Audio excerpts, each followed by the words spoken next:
Dans les années 50, on pouvait encore trouver des cartes postales vantant les prostituées de Bou Saada. Dès 1830, l'accès à ce supposé paradis sexuel va être résolu par l'application méthodique du réglementarisme. L'Algérie va devenir un véritable laboratoire dans lequel on va pouvoir tester les mesures phares du système, tout en y ajoutant une création de toutes pièces.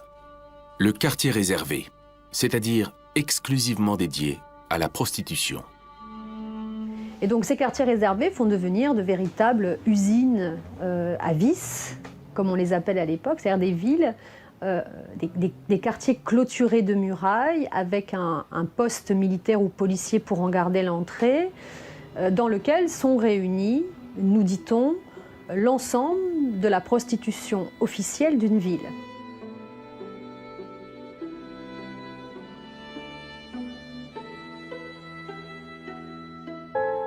Le but du système réglementariste n'est pas de produire une prostitution qui soit saine. Le but du système réglementariste, c'est de permettre à une catégorie de femmes d'être sacrifiées et de surcroît, comme nous sommes dans un système capitaliste, de rendre la sexualité, qui, comme vous le savez, fait gagner beaucoup d'argent, rentable. La colonisation et les guerres coloniales ont été vraiment des fabriques d'une nouvelle virilité. Or, cette virilité, elle s'exprime de deux manières. En tout cas de deux manières extrêmement visibles. C'est bien sûr la guerre, d'un côté, une guerre qui concerne en général les hommes, et c'est la question de la sexualité. Parce que quand on a fait la guerre et qu'on a vaincu, quelle est la meilleure manière de prouver au vaincu qu'il est vaincu ? C'est en s'appropriant ces femmes. Et donc aujourd'hui, je suis avec Aurélie Perrier, qui nous parle de sa recherche sur la sexualité, notamment la prostitution, en Algérie. Alors pendant l'époque coloniale, tu nous parlais de cette concentration du vice, de ces bordels. Bonjour Dorothée, je suis ravie d'être là. Donc Aurélie, tu as écrit ta thèse sur la sexualité et les questions de genre dans l'Algérie coloniale du 19e siècle. Pour rappel à nos auditeurs, l'occupation française de l'Algérie commence en 1830 et s'étend jusqu'en 1962, date à laquelle l'Algérie obtient son indépendance. Avant l'occupation française de l'Algérie était une province de l'Empire ottoman. Parlons aujourd'hui de la prostitution à l'époque coloniale en Algérie. Alors, est-ce que tu peux, dans un premier temps, nous raconter comment existait la prostitution avant l'arrivée des Français en Algérie ? Parce qu'elle existait. Alors oui, elle existait, mais sous différentes formes. Et c'est vrai que pour bien mettre en lumière les changements qui sont amenés avec la présence française, il faut peut-être parler d'abord de ce qui existait à l'époque ottomane. Donc les prostituées étaient vraiment faisaient partie intégrante de la société et elles n'avaient pas elles ne souffraient pas de stigmatisation. Et c'est quelque chose qui change. Avec donc l'arrivée des Français en Algérie et notamment si tu peux commencer par nous raconter pourquoi en fait il a fallu pour les autorités coloniales réguler la prostitution dès leur arrivée. Ce qui est intéressant, c'est qu'à peine un an après avoir débarqué en Algérie, les Français embauchent les services d'un individu qu'on appelait le mésoir, donc qui existait à l'époque ottomane et dont le rôle était de superviser un peu les courtisanes. En tout cas, ce qui m'a étonnée dans ton travail, c'est que les élites algériennes participent à cette organisation de la prostitution, notamment les autorités religieuses.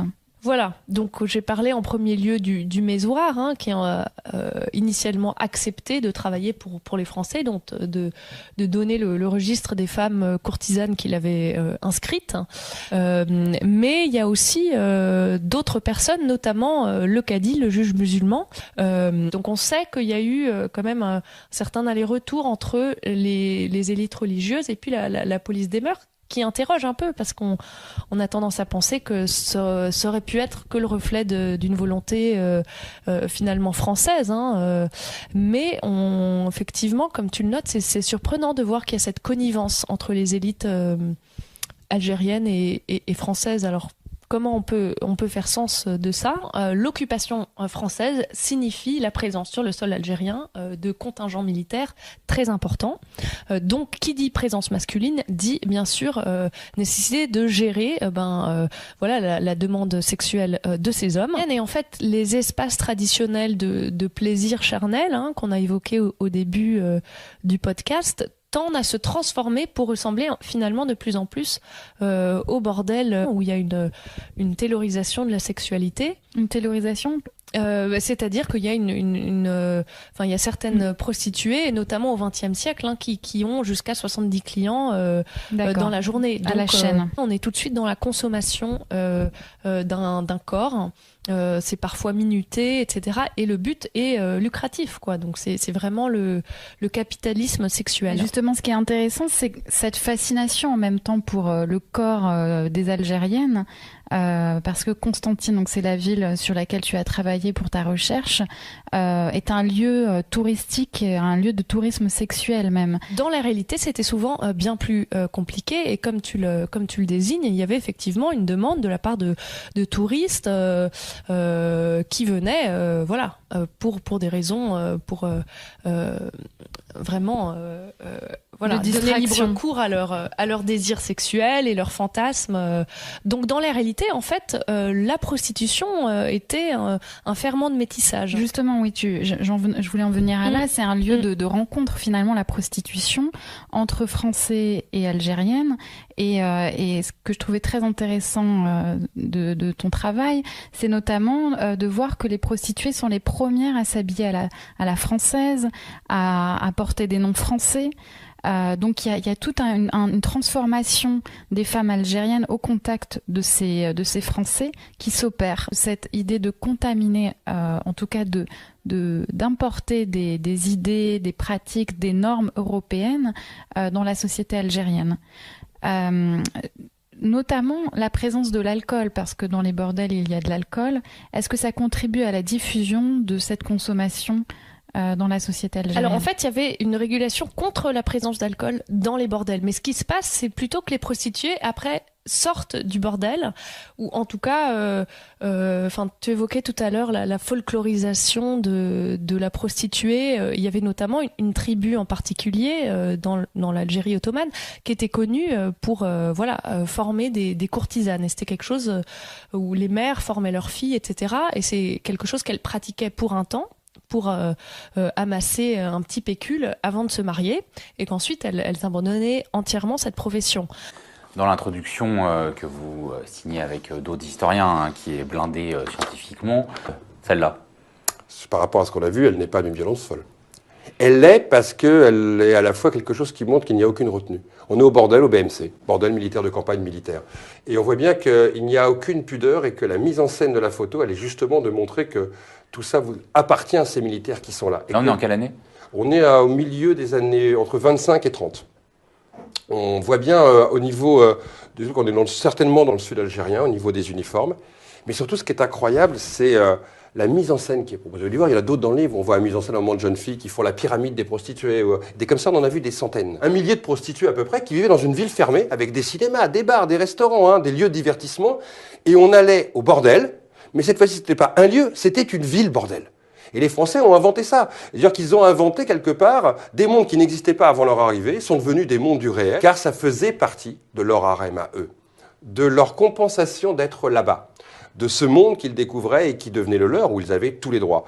Ils ont tous les droits au point que quand la guerre d'Algérie aura lieu, comme la guerre au Cameroun aura lieu, comme la guerre d'Angola ou au Mozambique aura lieu avec les Portugais, la guerre du Vietnam, ces hommes qui seront militaires 20 ou 30 ans plus tard, leurs successeurs, considéreront qu'avant de partir, il faut violer.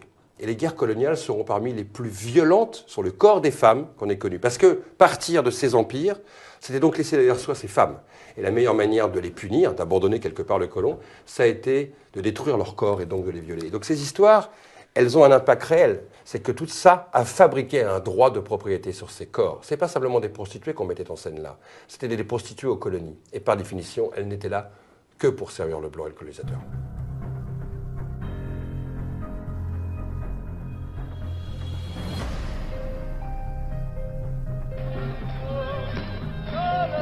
Salam alaikum, Jacques Chirac. C'est la première visite d'État d'un président français depuis l'indépendance de l'Algérie. Traversée sur le boulevard Zirout Youssef. Visite exceptionnelle, protocole exceptionnel, une pluie de confettis. Même la marine s'y met. Accueil exceptionnel aussi. La police a compté 1,5 million d'Algériens dans la rue.